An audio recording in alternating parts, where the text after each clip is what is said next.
In the 90s, boxing, the sweet science, devolves into blood sport. Oh, he bit him! Tyson, savaged. When Mike Tyson, the bad boy of boxing, Have a nice fight, Mike. fights above the belt. And I was horrified by it. It was chaotic. It was just wild. I was there. It was unbelievable. Tyson is the 90s Raging Bull, Is he a monster or is he just macho? one that refuses to go down for the count. Mike Tyson was also taken advantage of by a lot of people that didn't have his best interest. That's the reason why I'm crying, because I'm not that person no more.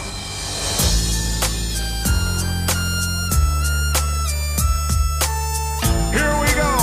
Fight 2, round 1.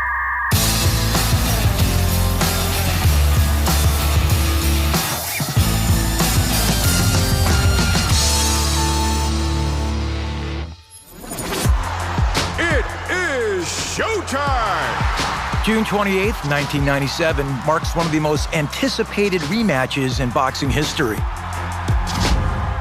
Here we go. as Iron Mike Tyson attempts to regain the heavyweight title from Evander the Real Deal Holyfield. Mike was going to do what he needed to do. He was going to wear out Evander, and he was going to regain the championship. So that's what they thought was going to happen at that particular time. Well, it didn't. The fight, in its now infamous bite, is a watershed moment for boxing and Mike Tyson. Oh, he bit him. Let's be clear. When we say bite, I mean, it's a bite. Part of his ear is on the ground. Like, this is a really, really vicious, violent attack. How does boxing's most devastating fighter end up gnawing on his opponent? Tyson's story begins in 1966. He was the third child of Lorna Smith, but his father was really never around. When Tyson was 10, his mother, who he describes as an angry alcoholic, moves the family to the Brownsville section of Brooklyn. It's a very dangerous, crime-riddled neighborhood, a lot of poverty. You know, Mike grew up into that. Cops always stopping, you know what I mean? Ambulance always coming to pick up somebody. Guns always going off. People are getting stabbed, windows are being broken. Very, very hostile. He's living this very isolated life as this kid that's bullied for his voice, for his lisp. But he finds a way to escape.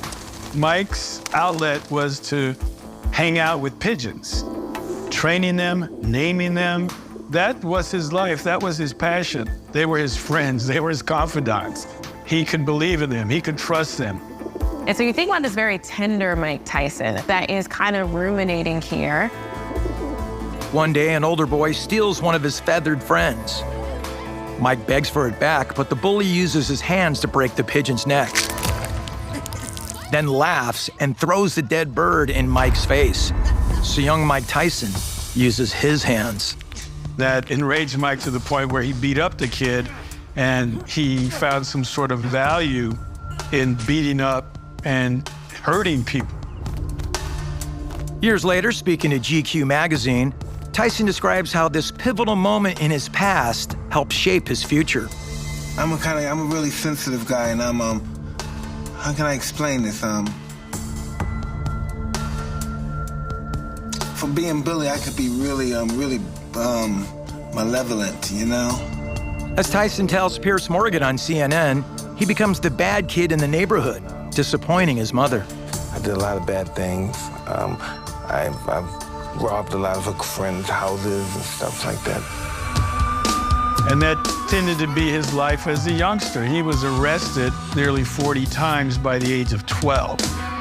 On a path to life in prison or worse, in 1979, Tyson is sent away to live in a remote reform school in upstate New York.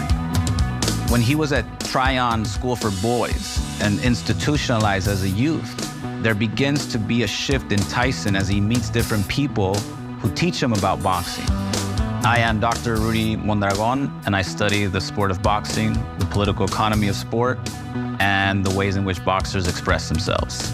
And in the 90s, I was playing Punch-Out! Mike Tyson edition.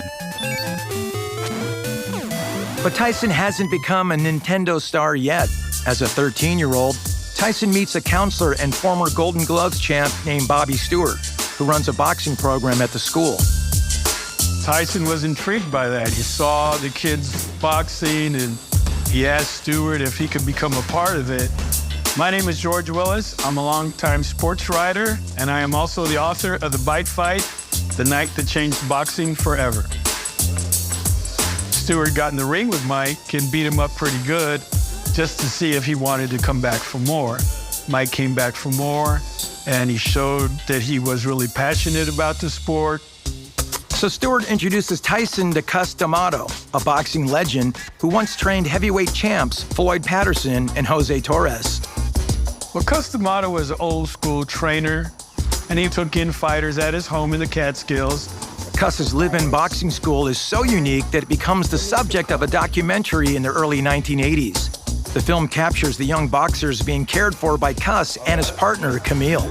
They're better off being in this house than anybody else, I don't know. It was like a big family, a big training camp, and all they talked about was boxing. All they did was watch fight films. Your right shoulder should be more this way. You're gonna do real damage. You might drop the guy with one punch. When Cus D'Amato told him that he could be the heavyweight champion of the world, that's the first time Mike heard someone have some sort of belief in him. And for Mike, that was the first person who showed him love. For years, Cus and his training staff teach Tyson the physical skills needed for the peekaboo style of boxing that will one day make him near unbeatable. It was chaotic. It was just wild. You had to keep your eye on him because he had some quick movements. There's also mental training. Decades later, Tyson reveals to Joe Rogan that Cus used hypnosis to sharpen some aspects of Mike's personality. What kind of shit do they make you do? You know, and how they do it? If you relax, you go under, you totally focus on blackness, nothingness. Right. And you go under and just being this savage, intelligent animal. You're just working, you're gonna do this, you're gonna be a ferocious animal. Wow, so they're putting you under and just teaching you that mindset. Yeah. Whoa. Did he give you any advice on how to shut it off? No. Without an off switch, Tyson remains dangerous outside the ring, reportedly racking up a string of assaults and stealing money from his trainer, Teddy Atlas, to buy drugs. Then, when Tyson is 15, Atlas threatens him with a gun, believing Tyson is capable of sexually assaulting Atlas's 11-year-old niece. Atlas describes the incident in an interview with ESPN in 2012. Because of what he did to an 11-year-old girl in my family. And took him on his word for the things that he said he wanted to do to the 11-year-old girl. So, in a sexual way. When Atlas tells Cus about it, Cus says what Mike does inside the ring is the only thing that matters. So Atlas quits.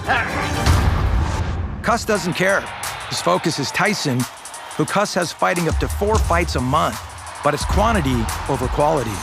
He wasn't fighting against great competition, so he was getting easy wins, but that just stirred the interest. Tyson wins 24 of his 27 fights as an amateur.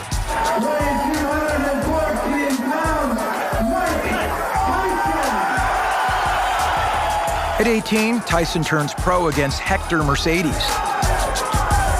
It's a brutal hit and run. Tyson scores a technical KO in the first round.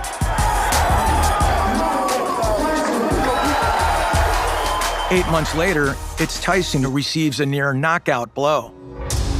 Cus D'Amato, the first person to ever believe in him, dies at age 77. But Tyson's managers, who have been working under Cus, step up to keep Tyson's career on track. To their credit, Jimmy Jacobs and Bill Caton put together this marketing plan where he was featured on Sports Illustrated, and so the nation started to hear about him. And once that hit the newsstands, he became a national attraction. Including an appearance on Letterman, where the audience can't seem to get enough of the gap-toothed, soft-spoken teenager. Here's a picture of you on Sports Illustrated. That must have been a big thrill for you, huh? Yeah, it was okay. But the other part of Tyson's appeal is his in-ring transformation into the most aggressive and antagonistic champion the sport will ever see.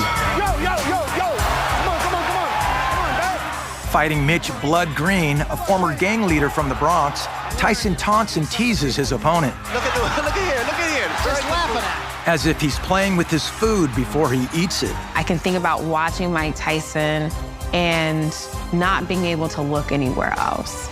But immediately after the fight, Tyson is back to being a mild-mannered young man folks saw on Letterman. Are you on track to the heavyweight title? What's your schedule for the heavyweight championship? On this predicament, you have to talk to the charming gentleman on my left. Okay. When you look at Mike Tyson's early start in his career, I mean, he had a group of white handlers. And these white handlers, his management team, his trainers, as a white leadership team, he was, you can say, carrying himself in a way that's palatable to the masses. He was trying to get attention, but not rock the boat too much.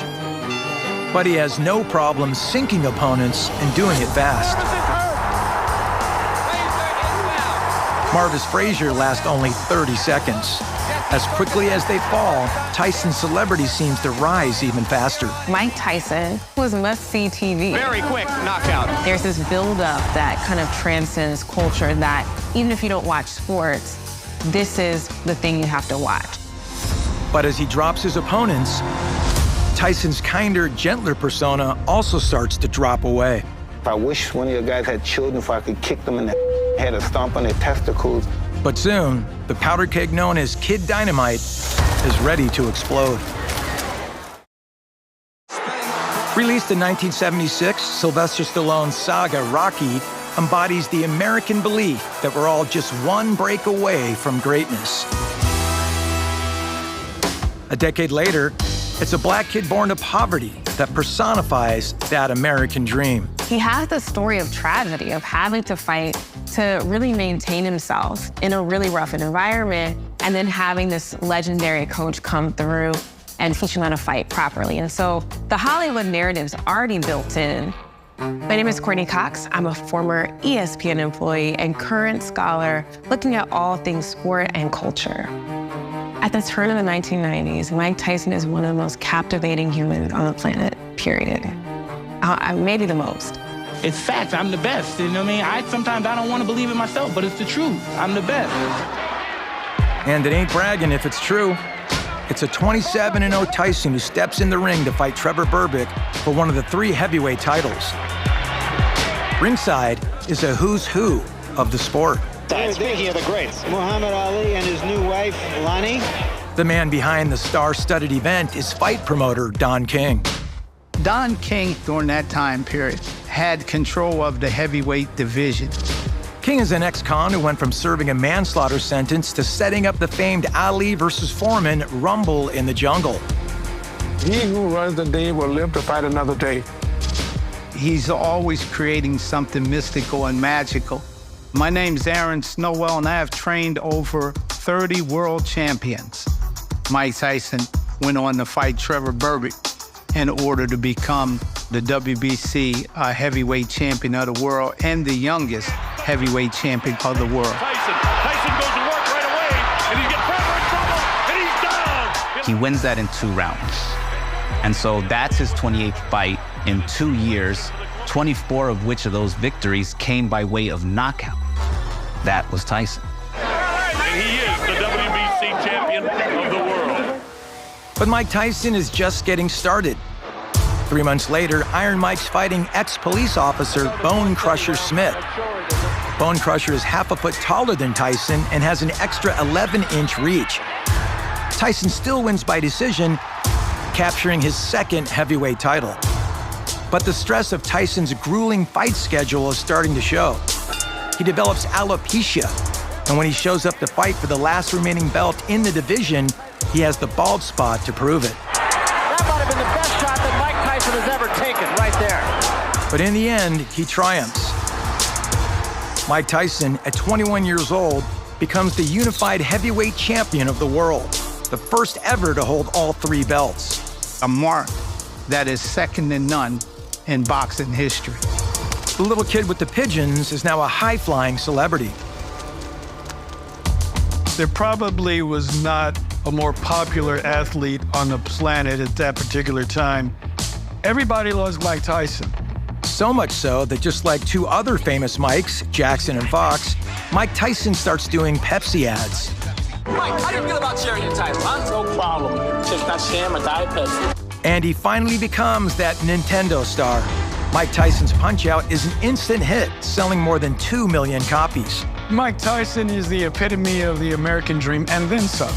You used to walk up, see guys on the street, and he'd hand them $1,000, $500, and they'd look down and see that kind of money, they couldn't believe it. He's boxing's king and soon goes looking for his queen. In 1988, a People magazine cover celebrates Tyson's marriage to actress Robin Givens. I'm with Robin Givens, who was attending her first Mike Tyson fight as Mrs. Champion.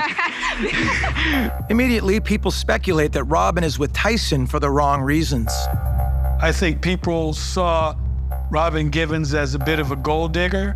Robin does have her own career, co-starring in an ABC sitcom. My problem is not Dr. Samuels, it's my parents.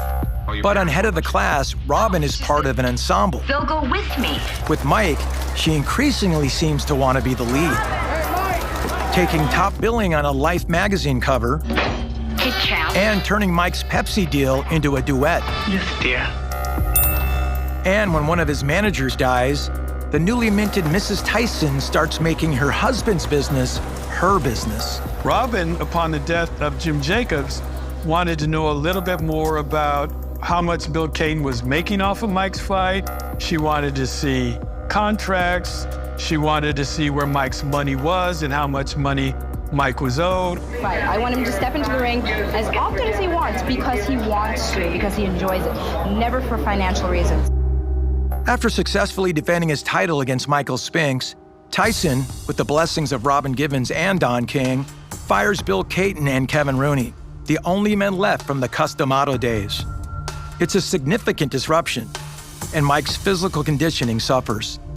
I haven't been training properly, and a lot of things I just haven't been doing, disciplining myself well. So when I started training Mike Tyson at Don King's camp, he was over 300 and some pounds. He didn't want to be there. He didn't want to do it. Tyson appears to be spiraling out of control.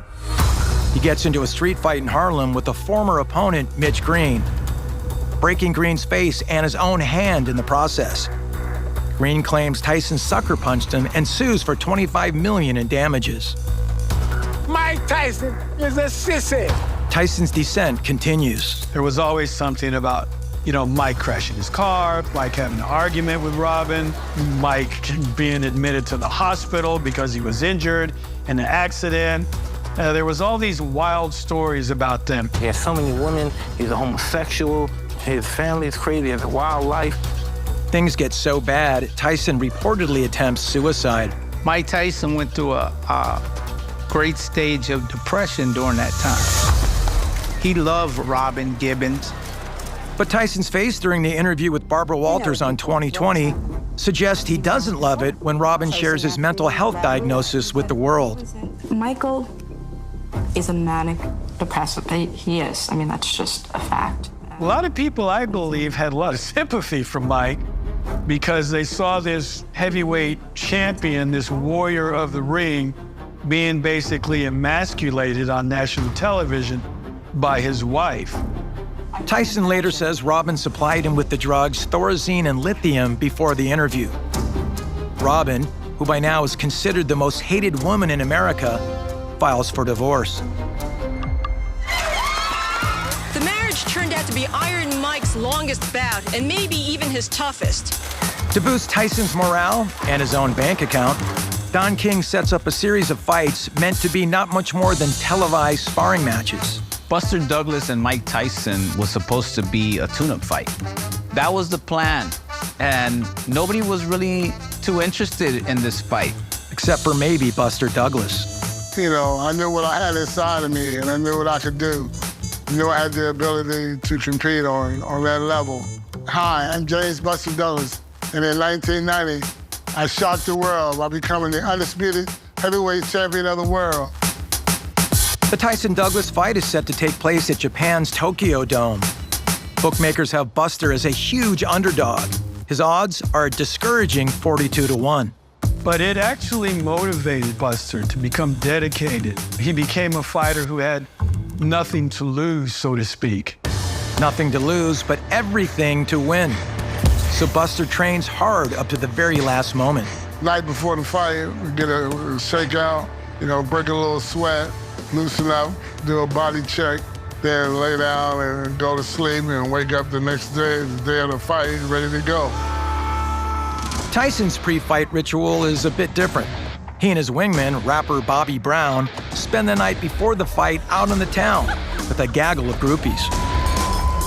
He was a single man again, and most of his time was spent fooling around. So Mike was just doing his thing in Tokyo, and a lot of it didn't have to do with training. Buster Douglas absolutely having the night of his life to this point. I mean, you watch the fight, and you hear the stories that Mike was partying, that Mike wasn't really taking this fight seriously because he thought he had it in the bag, and it's a circus. I haven't seen Mike in this kind of trouble before. Well, no Mr. Nice Guy in this fight. Mike Tyson terrorized opponents and thrilled crowds throughout the 80s. But just weeks into the new decade, the undisputed heavyweight champion of the world is struggling to keep up with Buster Douglas. Look at this! Look at this! It's in round 10 that Buster does what no one has done to Tyson in 37 professional fights. Oh, nice uppercut by Buster Douglas! Look at this! He's knocked down for the first time in his career! It's the biggest upset in boxing history. Boom. It happens. Buster Douglas is the new heavyweight champion of the world! Mike, definitely confused. Mike asked me what happened. I said, he got knocked out. And I grabbed him so he wouldn't fall. But without a doubt, that night changed the course of a history. The world that night witnessed that on any given nights, Mike Tyson was beatable. But getting knocked out makes Tyson more relatable and even more popular.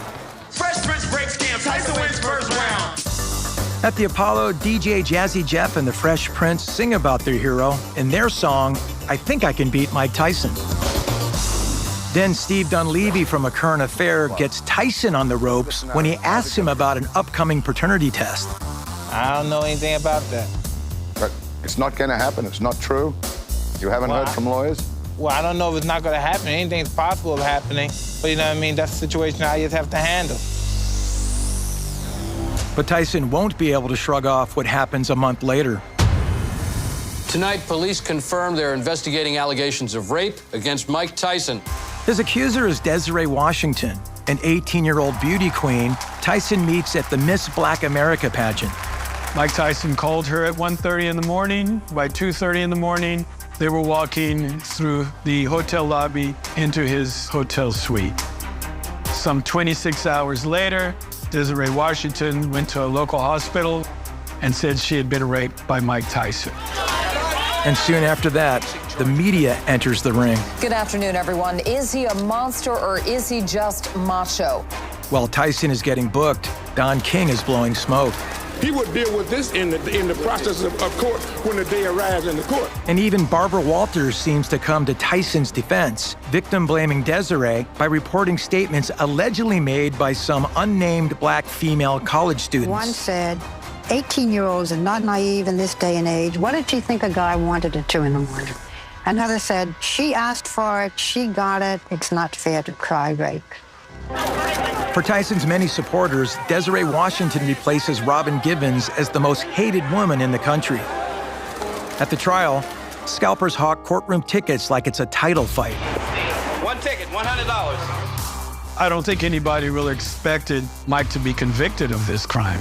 But he is. The jury finds Mike Tyson guilty of 1 count of rape and 2 counts of criminal deviant conduct.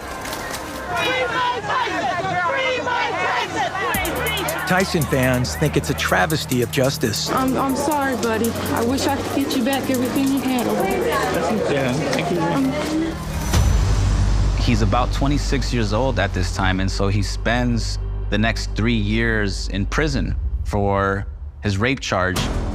Behind bars, but not forgotten, Tupac, Whitney Houston, James Brown, and Florence Henderson from the Brady Bunch, they all visit Tyson in prison. So to me, it tells me it's less about what you do, but rather does the public, do the media want you to have a comeback narrative? In Tyson's case, they do. Montel Williams and Larry King conduct jailhouse interviews where Tyson bemoans how he's the real victim. I believe everyone that's involved in my life, one day or the other, will betray me. I believe that. I just totally believe that. Mike Tyson is still very much someone that can operate within the system, that's seen as valuable. Especially to boxing promoter Don King. As a former convict, King not only believes Tyson can bounce back from going to prison, he's banking on it. Don King has remained in Mike's corner. He's remained his promoter. That allows Don to go out and negotiate contracts on Mike's behalf, even while Mike is still in prison. Tyson certainly needs the money. He's a heavyweight spender.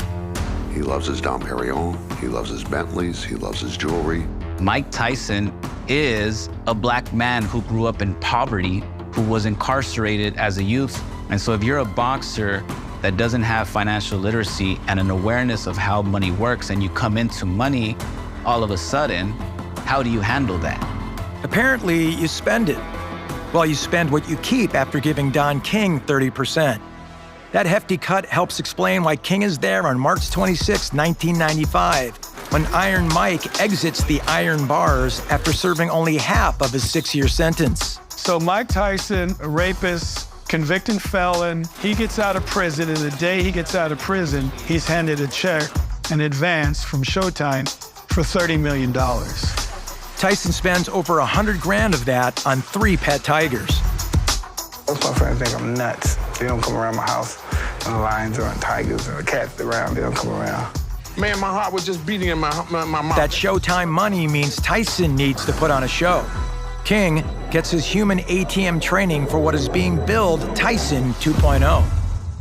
The former world champion of the world, Mike Tyson. This new Tyson is all Mr. Hyde with almost no Dr. Jekyll. We're looking to see Tyson as a spectacle, as an animal, as a gangster.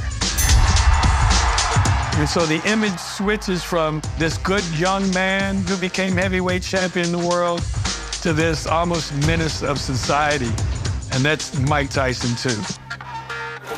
At the weigh-in for Tyson's fight against Evander Holyfield, labeled Finally, the media revels in pointing out how different the ill-tempered Tyson is from his more good-humored opponent. There is no expression at all except intimidation on the face of Mike Tyson. Evander Holyfield broke into a big smile. Mike and Evander didn't really hang out in the same circles. Evander had this religious reputation as being a God-fearing Christian. The good versus evil matchup is set in this marquee mega event between Tyson and Holyfield, and it does 1.5 million pay-per-view units. The world was ready. Holyfield, who was misdiagnosed with a heart condition, is coming back from a forced retirement and is what they call ring rusty. Nobody gave him much of a chance to defeat Mike in the first fight. But they forgot to tell Evander. Tyson gets dropped in the 6th round. Mike Tyson is down! He gets dropped again. Tyson is in trouble! And in the 11th round, it's just too much. And the referee intervenes, stops the fight. Unbelievable! It's over! Evander Holyfield had just defeated Mike Tyson. And of course, in the boxing world, that means we need a rematch. That's our way of getting resolution. 7 months later, they weigh in for the rematch promoted as The Sound and the Fury. Don't miss the event Saturday night. This time, Tyson's Fury will be met with the sounds of gasps and screams. It's June 28th, 1997, and ESPN is tracking Mike Tyson's every move. Wait, I can tell you we've just come from inside the arena. The electricity is indeed palpable. Holyfield Tyson 2 is billed as the biggest grudge match in boxing history. Here we go. Fight 2, round 1. A fight is a fight, but a marquee boxing event is different because there's a story behind the matchup. Without the story, you don't have an event. And so you see Holyfield as a man of Christ, and you see Mike Tyson as a gangster. But in round 2, Tyson calls out holier-than-thou Holyfield to referee Mills Lane. Said Holyfield was headbutting me. Tyson's eyes cut open and his face streaked with blood. Evander Holyfield, he was doing dirty stuff to Mike. The alleged headbutting inflames Tyson, who now sees in Holyfield that Brooklyn bully who murdered young Mike's pigeon all those years ago. I'm pretty sure people have heard Mike Tyson was bullied when he was young, and that inflamed him to fight back. You have someone who comes from the hood, from the barrio, from the ghetto, and he's fearless to authority. He doesn't care that Mills Lane is right there. He's gonna do what he wants. And what Tyson wants is a pound of flesh. Oh, he bit him! His frustrations got to a point where all of a sudden, at the end of the 3rd round, you see Mike bite Evander on the ear. It's so unprecedented, the referee confers with the chairman of Nevada's Athletic Commission, Mark Ratner, who seems equally befuddled as to what's happening. Mark Ratner thought he got hit in the balls. People didn't know what was going on. At that moment, it's chaotic. Tyson wants to keep fighting. He's clearly still frustrated. Mills Lane deducts 2 points from Tyson and gives him a warning. But if you do it again, I'm gonna disqualify you. It takes about 15 seconds and Mike bites him again. He bit him again! And we never see the 4th round because in between the 3rd and the 4th, they disqualify Mike Tyson and the fight's over. But the brawl has just begun. All of a sudden, Mike goes berserk. Everybody piled into the ring. Law enforcement, trainers, and then Mike went nuts and started to swing at anybody. Mike Tyson, who kicked off the 90s as a hero and champion in and out of the ring, has been reduced to a madman. It was all downhill after that. Mike Tyson was never the same fighter. Never the same fighter. Holyfield, meanwhile, is on his way to the hospital. Later, Tyson offers up some kind of explanation in an interview with ABC Sports. I take my beatings like a man. Just the fact I taste blood, I tripped, and I was just in a zone. I was in that real serious, frantic zone. Tyson has turned boxing on its ear. It was boxing going into the area of the bazaar. Was this resorting to WWE tactics? Was it the sweet science? There's nothing sweet about that. It took a long time for people to trust boxing again, to believe in their fighters again. Don King starts panicking about his lucrative sponsorship deals. You have millions and millions of dollars at stake. So first thing Don King did was to hire a publicist who crafted a long apology speech. For an athlete in the heat of battle to suddenly lose it, it's not new, but it's not right. I take responsibility for my own actions, yada, yada, yada, yada. Unlike when he was convicted of rape, this time, no one is looking to cut him a break. He's supposed to be a role model. It's not a role model's reaction to anything. You don't bite off a person's ear. Tyson's fined $3 million. All in favor, say aye. Aye. And his boxing license is revoked. His own lawyer suggests he's mentally incompetent to answer for his actions. He wouldn't be able to do it, with all due respect to him.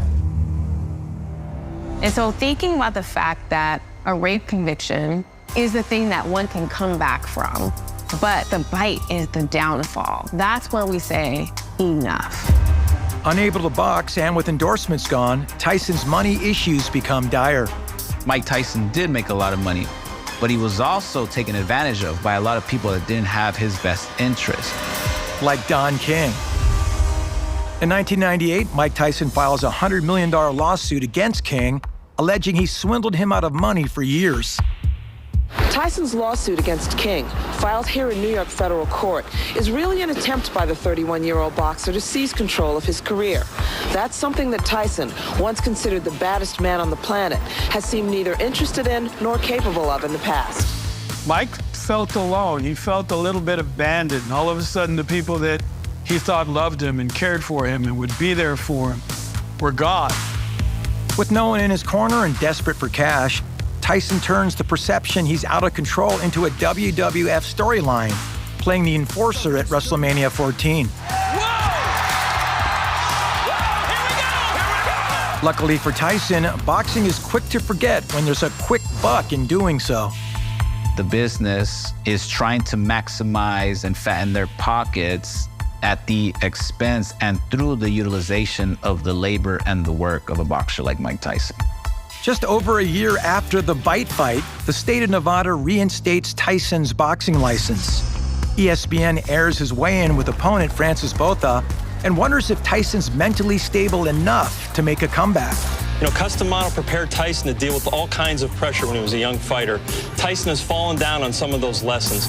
And Cuss would likely have disapproved of the disrespectful way Tyson speaks to reporter Russ Salzberg about his upcoming fight. You take into the ring a lot of rage.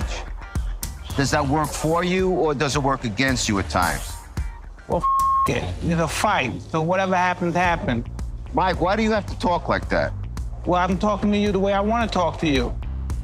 You have a problem, turn off your station. You know what? I think we'll end the discussion right now. Then we could. You got it. Have a nice fight, Mike. Go off.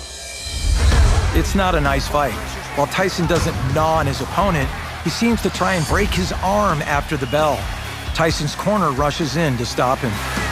So you start to see this sort of chaos and calamity surrounding Mike Tyson fights. But Tyson's next clash will send him back to jail when he's found guilty of assault during a road rage incident. For many, it confirmed that Mike Tyson was out of control, that Mike Tyson was a monster, that Mike Tyson was a savage. This time, there's no TV prison specials or celebs lining up to visit.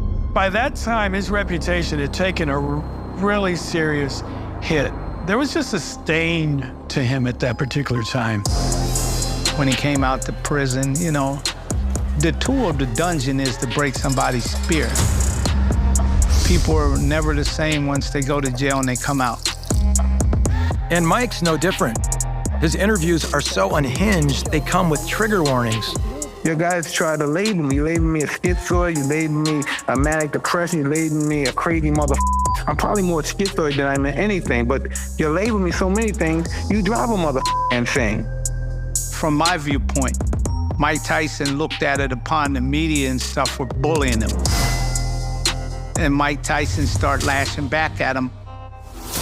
And then at the press conference for his upcoming fight with Lennox Lewis, Mike doesn't use his words at all. Mike physically attacks Lennox. There's this big brawl at the press conference, and Mike winds up biting him on the leg. Ring Magazine rewards Tyson's bad behavior by naming the brawl Event of the Year in 2002. And Tyson is not done yet. I wish one of your guys had children, if I could kick them in the head or stomp on their testicles so you could feel my pain, because that's the pain I have, waking up every day. Boxing fans are holding on tight when Mike Tyson vs. Lennox Lewis kicks off on June 8th, 2002. And thanks to Tyson's crazy shit-talking, they even have extra safety precautions in place. There's this line of security between the two fighters. It's a first for boxing. He was the boogeyman. He was this spectacle that people were afraid of, but also intrigued by. But it turns out Tyson can't walk the walk. I think he just talked a good game to build up the fight. And then he went in there and tried to knock out Lewis in the first couple of rounds. And when that didn't happen, he was done. Yeah, you can't take that. Lewis scores a knockout, but Tyson thinks he's the big winner. He earns $17.5 million, and listening to the post-fight interview, that might be all he cares about. I'm happy for him to give me a fight. The payday was wonderful. I really appreciate it. You could tell that he was done with fighting. He was only showing up to get a payday. But it's not the last time he'll need to get beat up to get paid. Mike Tyson's made a lot of news lately, none of it good. Now comes word he's broke. Iron Mike filed for bankruptcy here, claiming he's in mega debt. Tyson, now sporting a face tattoo, agrees to get back in the ring to fight Kevin McBride. Despite McBride being 8 inches taller, almost 40 pounds heavier, and 6 years younger, Tyson's doing it for the $5.5 million payout. He really didn't care if he won or not. He would go in there, throw some hard punches in the first round, and if he didn't knock the guy out, he was done. At the end of the 6th round, Tyson says, no mas. He just gave up and quit on his stool. He didn't want to be there anymore. And so he announced his retirement. It's just not in my heart anymore. It's hard for me to fight. Me starting out, you have to understand, I'm from Brownsville, Brooklyn. I had nothing. You have to look, I have wealthy children. I'm broke, but my children are wealthy and they have a great life. It's very difficult to fight when you're in that kind of situation. And so it's very hard to see a boxer go out in that way. The romance story is that a boxer goes out in their farewell show, win or lose, the crowd is cheering you on, sort of like Rocky does in Rocky Balboa. For Tyson, it was the opposite. And it's brutal because it has everything to do with a man's dignity. And Tyson's dignity is at least for rent. Mike Tyson. He accepts $100,000 to appear in the hit movie The Hangover. According to Mike, he's high for the entire shoot. He obviously had a lot of problems with drugs and doing a lot of cocaine, and I don't think he was very happy at the time. Tyson's been dealing with a crushing blow. In 2009, his 4-year-old daughter, Exodus, is accidentally strangled to death by the cord on a treadmill.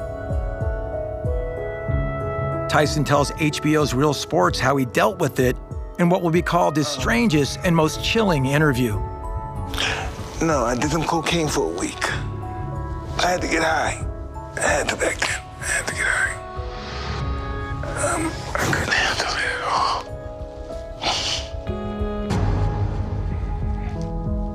You have to go. Now, you understand, right? Thank you.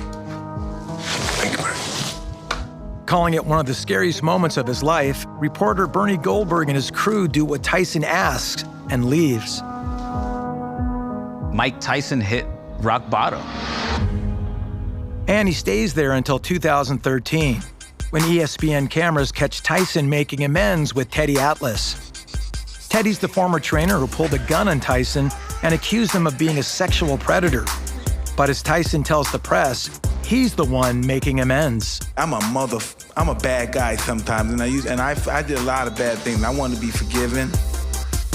From vicious to vulnerable, Mike Tyson starts his healing journey surrounded by his remaining children and third wife, Kiki. He even makes up with Holyfield, who helps Tyson sell his ear-shaped cannabis gummies. What is this? I got you your ear. No, it's not. This ain't my ear. Yes, it is. Cherry pie punch filling. He's also podcasting these days. And just watching him host his podcast, Hot Boxing with Mike Tyson, and his new third act. It's on the podcast with Sugar Ray Leonard as his guest that Tyson reflects on the toxic grooming and the monster boxing turned him into. I'm working on feeling the art of humbleness. Can you believe in me? That's the reason why I'm crying, because I'm not that person no more. He breaks down in tears. A grown black man wearing his emotions publicly like that is powerful. And I like to think of people as Russian dolls. There's the young Mike Tyson that's experienced all this childhood trauma. There's Iron Mike, the baddest man on the planet's in there. The guy that had the fall from grace, the guy that was in prison is in there. All these people are still there. They're just parts of this whole, this bigger person that he is today. Reminds me that we have to give people the capacity and space to grow.